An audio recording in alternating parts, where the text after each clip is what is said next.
Oh yeah, Not bad. great tour. Not a bad place. Not a bad place to hang out. Well, as you guys know, we put together a pre-launch here. We've got nearly 1,000 people that have already, 1,000 people of influence that have already submitted their applications. I expect that we'll see half of them this weekend. And this group is the one that said, okay, well, I'm going to separate myself from everybody else. And I'm going to do that by going out there and knocking out my first few influencers. And it's not that it's something that's difficult to do. It's not necessarily difficult to go out there and put your first few influencers in, but what it is for us, it's a barometer.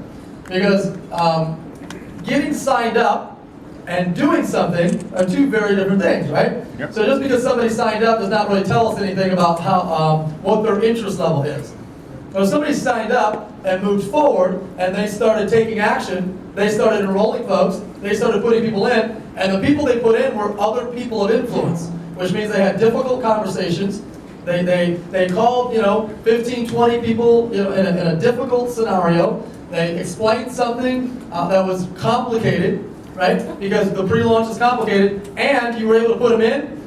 That tells me that this is a person that's going to go national, presidential, or ambassador with us in a very, very quick time frame. So even though what you did in terms of in our comp plan was minimal, the action you took to do it is a reflection of how serious you are as compared to the rest of the group. And it was a barometer for us to be able to say, okay, who's the most serious people? Now watch this. How many of you guys had no idea that this Friday night part was even happening up until 7 or 10 days ago or less? By a show of hands?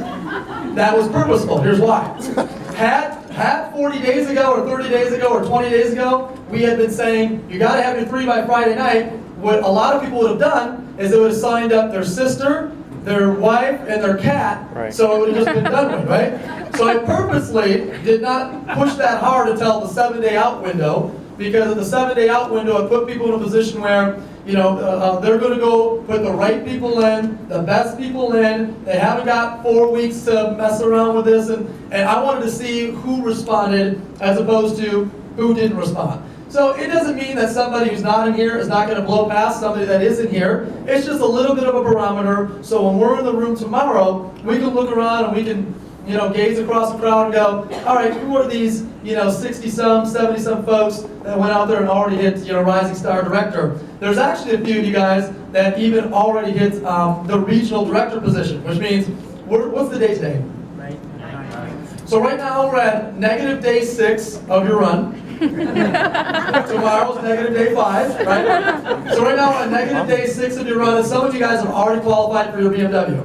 So your story on stage is, on negative day 7, I qualified for which I probably wouldn't tell that story, right? You're just going to tell them that you hit it in the first week, that'd be the most intelligent way to do this. So for those of you guys that did get that done, congratulations. For those of you guys that didn't get it done, we'll teach you tomorrow how to get that done. Yeah, round of applause for that group.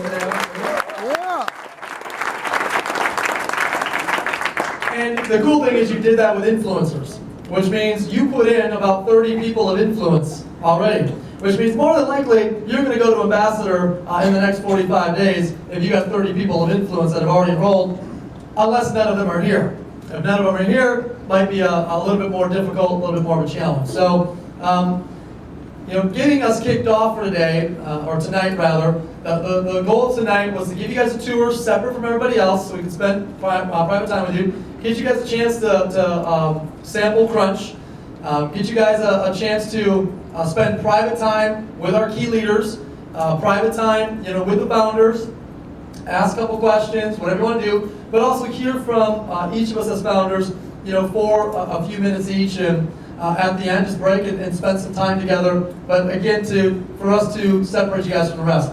Now, I'm personally from Grand Rapids, Michigan. For those of you guys that don't know, 2.5 hours east of here. I got started in this industry when I was 18 years old. Made my first million at 25, several times over since then. I'm now 34. This is our 20th pre-launch that we've done inside this company. We've pre-launched organizations, we've pre-launched territories, we've pre-launched countries, and it was so successful in doing so. We just got really good at being able to take a large group of people who are talented, press go with them all at the exact same day, and run them to the top, creating a series of success stories in a rapid period of time. We just got really good at that. And it made sense for us at this exact timing, as you guys are aware, that this was the time to strike and to do a pre-launch across all 5 stars. And everyone did it for different reasons, and everyone has a different approach to this. And those of you guys that are working with myself, you know what I'm doing with it, and other folks, you'll know what they're doing with it. But the bottom line is, this group of people is a group of people, probably this group in the room, that in November is going to be standing in Atlanta on a stage with no doubt with a "Told You So" plate. There's no doubt in my mind that all of you guys will be BMW qualified in the next couple weeks. There's no doubt about that. You might be standing there as a national director with a $5,000 bonus check, or a presidential director with a $15,000 bonus check, or there'll probably be a few of you that are standing there as an ambassador. And you got this $25,000 bonus check, you've got 10, 11, 12, 13,000 people in the crowd, and you've got deer in the headlight look on your face with this big old check on. I don't know how the hell I got up here. I got a big check. I'm fairly confident that's going to happen for a lot of you guys, and that excites me. It really is going to be a fantastic run with you guys the next 3 to 6 months. You've made the right decision. You've made an even better decision should you choose to take what we give you guys this weekend and put it into application. Right? We're only a fraction of the way there. We're only a fraction of the way there. We had to make the decision to start. Right? That's a hard thing. We had to make the decision to go start having some difficult conversations. That's a much more difficult thing. We had to make the decision to get here with those people. That's a difficult thing. Now we got to make the decision when we leave here to run. And by far, that's the only decision that matters over the next couple months inside of what we're doing here. Just because you fill out an application and you hit timing doesn't mean anything, right? Just because your surfboard is in the water does not mean you catch a wave. And there's a lot of them that drown, out there, right? As long as get swallowed up by waves. Just because you're in the water doesn't mean anything. You must paddle, paddle, paddle, paddle, paddle, paddle, paddle in order to ride a wave. And we've had this conversation in the past, so my question to you rhetorically is, how many of you and who is going to be the one paddling once we leave here Saturday, tomorrow, 6:30 or whatever we leave? Who is going to be paddling their you-know-what off? Actually, it's not rhetorical. Who's going to be paddling their you-know-what off? Yeah. Oh, yeah! Now, what's even more interesting is we have some announcements that you guys are going to be the first ones to hear come tomorrow. Ambassadors, you'll catch them early at 9 a.m. Everyone else will catch them throughout the day. A couple new announcements, then we roll it out to everybody else on Monday. You thought you thought that what we had just rolled out, these 3 big launches, couldn't get bigger or better, but you're wrong. We got something for you guys that is going to compound this run that we're about to start on the 15th. You guys will be the first folks that will hear about it, and I got a feeling it's going to make the paddling that much sweeter. And I know for a fact that there's hundreds of ambassadors and 5 stars that are going to find out tomorrow or Sunday, for the ones that aren't here, and go, wow, it really doesn't matter if anybody joined me on this pre-launch.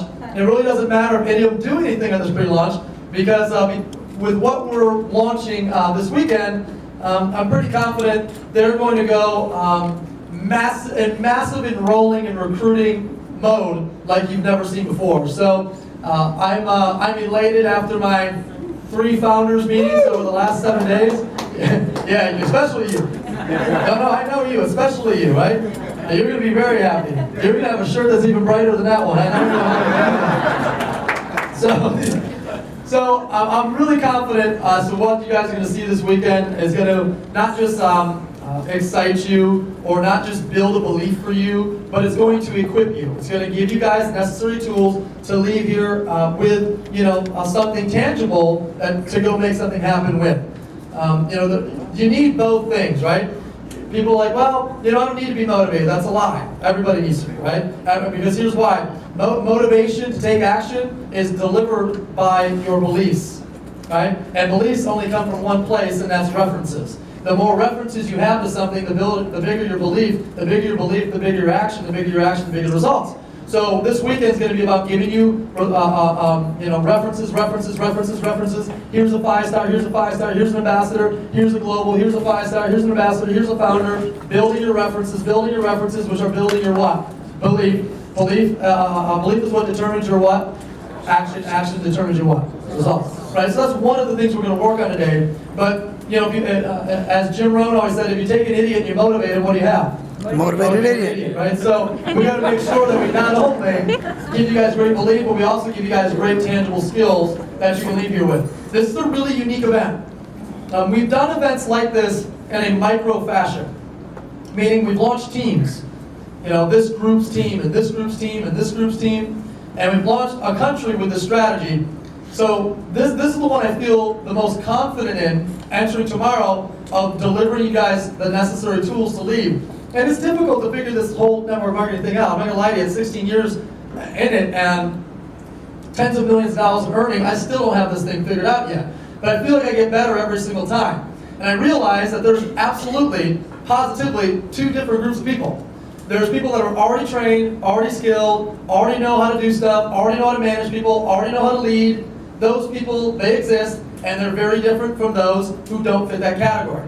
So for me, when I was 18 years old and I joined this industry, I had no skills, no influence, no training platform, no mentorship. I was good at two things, really good at two things.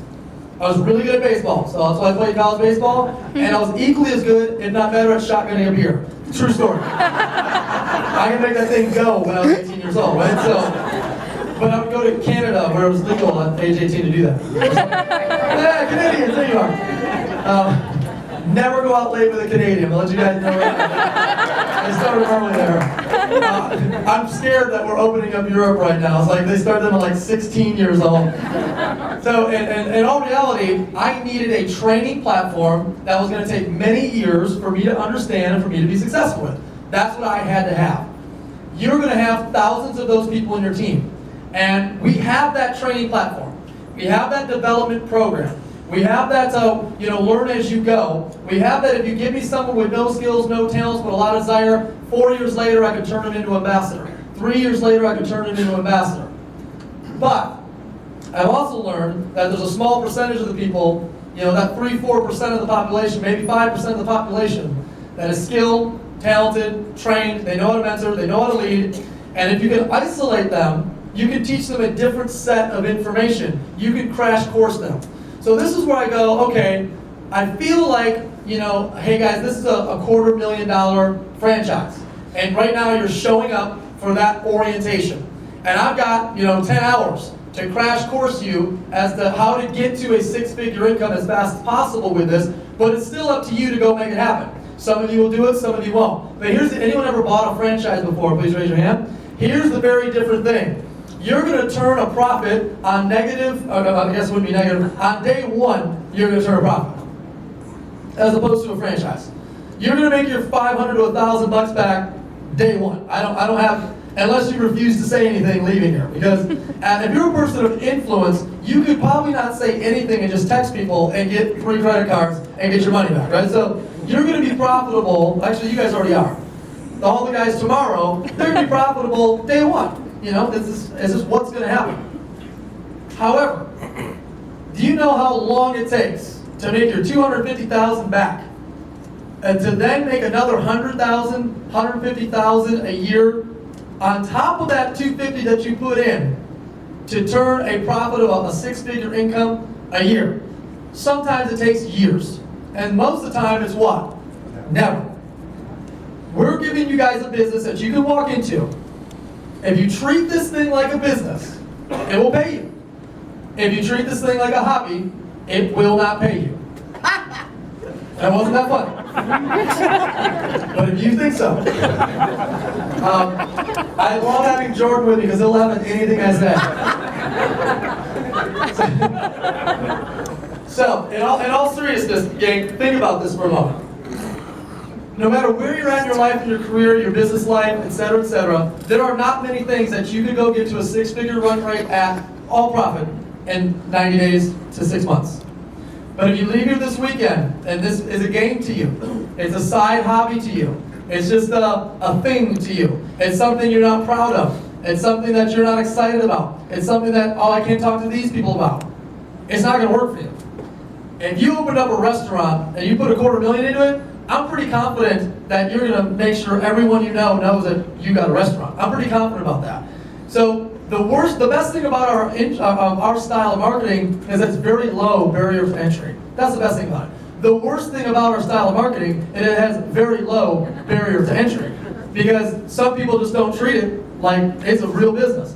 But to check in, Dale Peak, has this paid you like it's been a real business the last couple of years? Absolutely. To the tune of how much? 1.7 million. $1.7 million. That's real business, right? Rhonda and Tony Lucero, has this paid you like a real business? Yes. To the tune of? 3.7 million, right? Ashley, is this treated you like it was a real business? Sir, $3 million a year. $3 million a year. she wanted to put that right in your face. She was like, Tony, did you say 3? So the funny part is, I was ready to correct her when she said 3 million. I was like, no, it's a lot more than that, babe. She's like, 3 million, a year. Take that, Tony Lucero. So, you know, that's the worst thing and the best thing about this. You guys got to leave here like, this is a 7-figure a year business for me 24 months from now. You know, it's going to take us some time maybe to get you to 7 figures a year. We could probably get you to a 7-figure run rates, meaning $80,000 a month, 12, 16 months in. We could probably get you there. And I'm very cautiously optimistic. We could probably get you there 12, 16 months in into a 7-figure run rate. But we can get you to a 6-figure run rate 3 months. 4 months, 5 months, if you will go after this with us. And the whole thing about this is tying this right back to the vision and the mission. Every employee that works here, every promoter we have out there, and every person that grabs a hold of this franchise, so to speak, is only making money when somebody has a transformation. That's it. At the end of the day, we've taken our core vision as a company, which is to be the #1 company in the history of the world to fight obesity. And then we compensated the most intelligent people in the world to solve the problem. So, what we're trying to do is create the best business system, the best entrepreneurial platform for the smartest, most talented people to grab a hold of, incentivizing them to solve the world's biggest problem. Because there's no more. You can only run so many walks for obesity, and you can only have so many more nonprofits that talk about it, and so many more donations. It's not going to solve the problem. If you want to solve the problem, take the most influential people in the world and incentivize them with the best business platform in the world to go solve the problem, and that's you guys in this room right here. So how do you guys feel good about that? What I want to do is I want to kick it off. I want to kick it over, to the guy who is the mastermind behind this. One of the things that they're working together for 8-9 years. Myself, Blake, and Ryan have worked together for 8-9 years. So that makes, at that point, Blake was 17. No, I've actually worked with Blake since he was 18. So I've worked with Blake. How old are you now? 32. 32. So I worked with Blake for 14 years, right? The three of us worked together for about 8 or 9 years. 9 years. And when you work together with somebody for 9 years, you really get a great sense of what you guys are best at and what you're not best at. And we're all clear that what my strength is in the field, getting paid off the same comp plan that you get paid off, finding out the holes in the problems, working with the leaders to improve those problems, getting the best ideas. That's what I'm best at. What Ryan's best in the world at is innovating. It's taking ideas and making them better. It's taking old industries like direct selling and making them better. It's not trying to figure out where it went, but trying to create where it's going to go. It's taking a state-of-the-art office and architecting it and building it with all the designers so that he could attract the best talent, in the state of Michigan to come work here. That's what Ryan's greatest strength and what his greatest gift is. And I'm telling you what, guys, you have somebody that, in my opinion, is a cross between a Donald Trump in a boardroom, if you can imagine that, right? A Donald Trump in a boardroom, and a Tony Robbins on stage. His ability to move people on stage, his ability to speak and inspire, and a Steve Jobs in the lab. If you can take these three minds, these three approaches, these three personalities, and smash them together, that's who you have. He's the #1 bestseller right now. He's Ernst & Young Entrepreneur of the Year for 2012 for the Midwest region, and he is your Vice CEO. Get up and get up for Mr. Ryan Blair. Ryan. Yeah.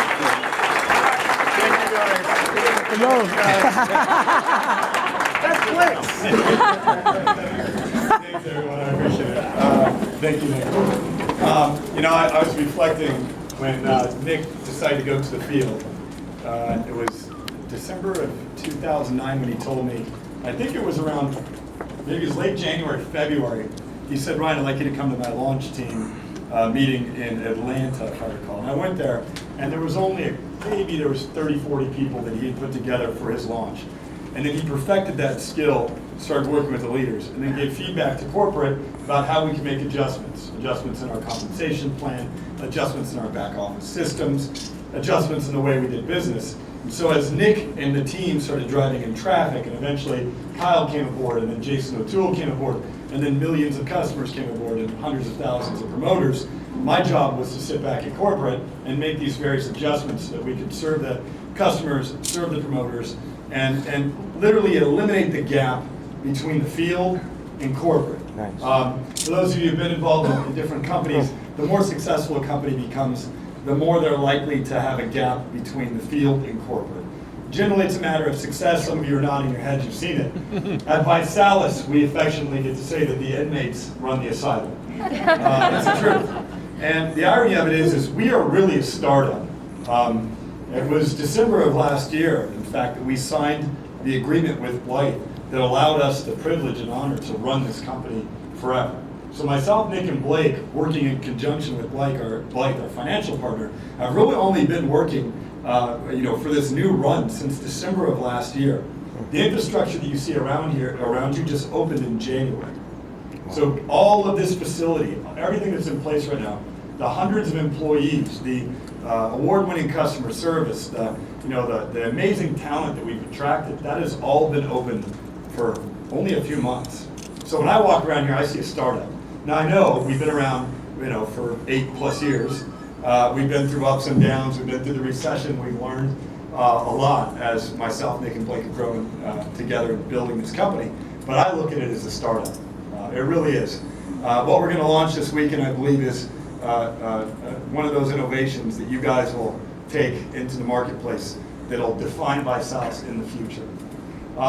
Secondly, this is something that I do around the clock and you guys don't get to see, is we're working on our international strategy right now, literally having teams on the ground doing the research, preparing to build ViSalus and expand it to additional countries down the road. Now, our goal is to be successful in each country we go into, and Nick proved he can launch a country with the 5 stars of the team that launched it.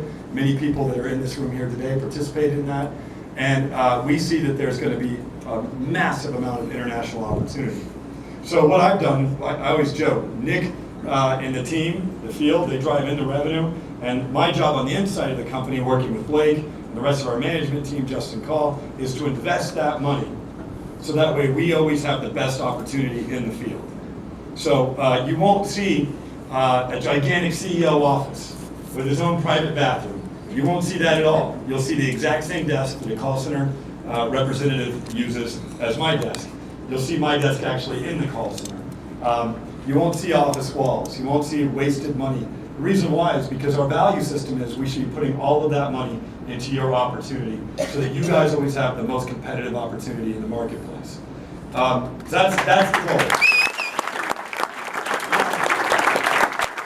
I'm an absolute nerd. You guys have no idea. I spend all my time thinking about leveraging our technology, leveraging our infrastructure, leveraging our human capital. I think about how can we utilize our business model efficiencies to win and beat and destroy, in many cases, the competition. And we're a company with hundreds of millions of dollars behind us to do just that. So, we are a startup company, the way I see it, that did $624 million last year, $97 million in profit. And my job is to make sure that we invest those profits into things like Crunch. And, our Crunch product that you got to taste, that no one has anything anywhere near that particular product, giving you guys a first mover advantage. Investing in new incentives that you guys are going to learn about here tomorrow, new promotions, new countries, and investing in that infrastructure. So really my job is to make sure that there's enough capacity here to serve you and serve your customers, to make sure that the company is financially healthy enough so that way we can continue to invest in your very businesses, so that you always have the most state-of-the-art, most revolutionary opportunity to offer to your people of influence. So that's my full-time job. I'm also a father of a 4-year-old boy, and so when I'm not working on ViSalus, I'm working to develop him and educate him, and it's something that I'm extremely passionate about. I split time between Hollywood, California, where we have about 100 full-time employees. Most of those employees are focused in marketing and sales and international. Blake, who's going to come up next, really champions that organization over there. So a lot of the tools and marketing programs and some of the things that I'm just in awe of, like how our brand is one of the most socially engaged brands on the internet, or just the quality of marketing and things. Those are all really initiatives led by Blake. I spend more of my time in innovation, new products, new technologies, leveraging our existing technologies, our existing infrastructure, our existing investments, the boring stuff. Making sure that we have a very financially profitable, sound business that we can continue to invest, in the various things that make us the company we are. I guess in closing, the thing that made ViSalus what it is innovation, right? We innovated, we created this thing called challenge marketing. We innovated in an opportunity that focused on customer acquisition and customer retention, and our compensation and incentives are a lot of innovations in BMW. There's a lot of innovations though that we have invested in and put in place that you don't see yet. And those are the ones that I get most excited about. Like, for example, we spent millions upon millions of dollars on innovations in our what's called business intelligence systems. Right now, those innovations that we have tell us and teach us more about our customers. So for example, when our customers call, it hits a data stream and we're able to look at that data. And when a customer is online posting about us, we're able to look at that data. And when a customer calls back, for example, and they call back for this purpose or that purpose, we're able to look at that data. And we're able to greet that customer differently because we know that that customer has given us feedback a variety of times in a variety of different places. And so when that customer calls in, we know more about them than anyone else because we're studying and we're trying to be the best that we possibly can to add value to them. I know that's boring for most of you, but that's what I said, I'm a nerd. So I spent all my time building these data warehouses and putting in this infrastructure so that way we have the best business so that you can bring your customers to us and that we can help develop those customers, get them the results that they need, and then offer them new innovative ways to get further results, like our Crunch product, right? So you're going to learn a lot about the company. I hope when you walk away from here, you'll see that we're the most technologically advanced and that we have really built an infrastructure that you can expand on and you can add your value to so that we can build this company into an international powerhouse. Last thing I'll leave you with, I promised you, myself, Nick, and Blake, I'm the oldest of the three of us. I'm 36 years old. I look at this company as a startup. We've been doing it 8 years, but we've been doing it really right for about 3, right? Just 3 years, we've really learned the nuances of our business model and have made various adjustments and fine-tune not only our go-to-market strategy, but fine-tune our product offering, fine-tune, all this infrastructure. So we're sitting here today in a very strong position to leverage those, that 8 years or 9 years worth of learning, but really 3 years worth of doing it quickly and doing it in mass. And then we're now in a position to take it to that next level and to have that next generation of leaders come in, to have that next generation of countries that we'll be launching shortly, that next generation of product and Crunch. And there's a variety of investments that we're making